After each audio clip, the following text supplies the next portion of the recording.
तर आज आपल्या मम्मीचा बर्थडे होता म्हणून वहिनीने आपल्या हक्काच्या सासूबाईला खतरनाक सरप्राईज दिला. तर आम्ही ना लाखांदूरवरून लपून जपून केक आणला, पण लपून जपून केक आणायची गरजच नाही पडली, कारण आपली मम्मी बर्थडेच्या पार्टीसाठी आपल्या मॅडमानं मैत्रिणीसोबत नळगावला गेली होती. म्हणून मम्मीच्या दर्शन व्हायच्या पहिले आम्ही ना आपला प्रदर्शन करून टाकला. पण तुम्हाला सांगतो, केक घ्यायला पैसे वहिनीनं माझ्याकडूनच मागितला, पण केकवर सासूबाई लिहून हक्क आपलाच गाजवला. आणि तेवढ्यातच आपली मम्मी आली. मम्मीला म्हणलो, अगं अगं आई, आपल्या दादा वहिनीचा महाभारत सुरू आहे. म्हणून मम्मी उत्सुकताने ताबडतोबीने दादा वहिनीच्या रूम मध्ये गेली आणि जाता बरोबर मम्मीचा सरप्राईज बर्थडे झाला.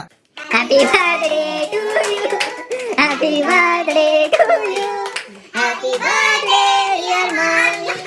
Happy birthday. आणि पप्पानं फर्निचर वरून मुकुट काढला आणि मम्मीला किंगखानच बनवला. इकडे त्या पोरीनं मला गुलाबच दिलं, पण तो गुलाब मी मम्मीला दिलो आणि मम्मीचा आशीर्वाद घेतलो आणि मम्मीला केकच चारून मागलो, पण मला पाहून त्या पोरीनं बी चारून मागलं. अक्की भाऊनं केक तर चारून दिलं, पण गिफ्ट म्हणून माझ्या मम्मीला माझ्या मम्मीचाच पेन दिलं. पण तो चिट्टू बिल्ला पूर्ण रागात, कारण त्याला आम्ही ना केक दिलूनच नाही. पण तुम्ही मला राग नका ना. व्हिडिओला लाईक आणि फॉलो सबस्क्राईब करून टाका.